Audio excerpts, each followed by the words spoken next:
जम्मू कश्मीर को ड्रग्स की गिरफ्त से पूरी तरह से आजाद कराने के लिए प्रशासन ने अब आर पार की जंग छेड़ दी है। केंद्र शासित प्रदेश के उपराज्यपाल मनोज सिन्हा ने साफ कर दिया है कि जब तक कश्मीर की वादियों से नशे का नामो निशान नहीं मिट जाता तब तक यह अभियान रुकने वाला नहीं है।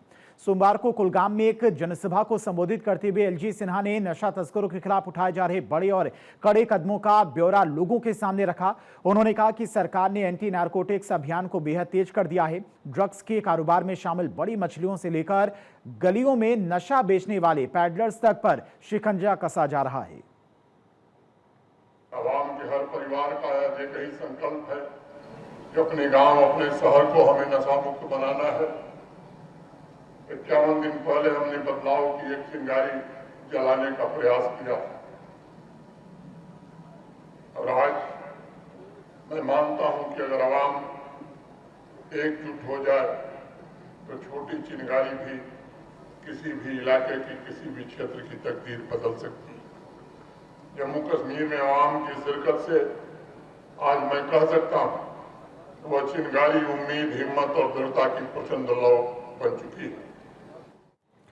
आंकड़ों की बात करें तो अब तक ड्रग ट्रैफिकिंग और नशीले पदार्थों से जुड़े मामलों में करीब 930 एफआईआर दर्ज की जा चुकी हैं। इतना ही नहीं, इस ताबड़तोड़ कार्रवाई के दौरान अब तक 1000 से ज्यादा ड्रग तस्करों और स्मगलरों को सलाखों के पीछे भेजा जा चुका है।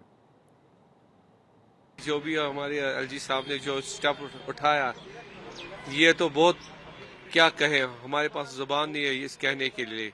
ये इन्हें ऐसा कदम उठाया, मैं कह रहा हूँ ये आज से 2-4 साल पहले होना चाहिए था। ये जो अभियान है ये काफी टाइम पहले शुरू होना चाहिए था, क्योंकि आप देखिए सबसे बड़ी जो वबा हमारे कश्मीर में अभी जो चल रही है वो नशा है, वो मंशियात है। आप देखिए नौजवान लड़के हों, नौजवान लड़कियां हों, किस तरह से हमारा कश्मीर इस मंशियात की लत में डूब गया है।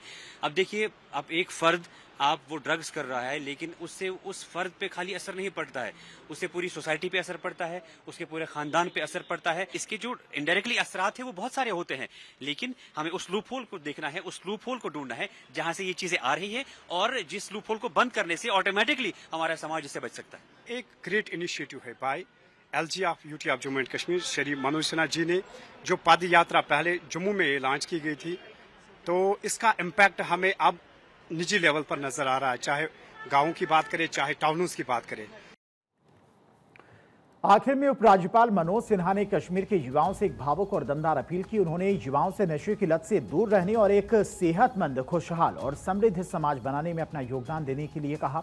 उन्होंने साफ लहजे में चेतावनी दी कि सरकार के इस अभियान की तीव्रता आने वाले दिनों में और बढ़ेगी और गुनहगारों को किसी भी कीमत पर बख्शा नहीं जाएगा। जम्मू कश्मीर में ड्रग्स अब आग की तरफ फैल रही है। जम्मू कश्मीर के नौजवान लगातार इस वबा में फंसते जा रहे हैं। जम्मू कश्मीर के लेफ्टिनेंट गवर्नर मनोज सिन्हा ने 100 दिन का अभियान चलाया है, जिसमें हर एक डिस्ट्रिक्ट में वो पद यात्रा करते हैं। आज भी कुलगाम में वो लोगों के साथ चले हैं और एक संदेश दिया कि ड्रग्स को अब खत्म किया जाएगा। ये पदयात्रा लगातार अभी चल रही है और 100 दिन मुकम्मल होने के बाद ये कश्मीर में ही खत्म होगी। कैमरामैन हिलाल के साथ मैं आकिब डार, भारत 24, श्रीनगर।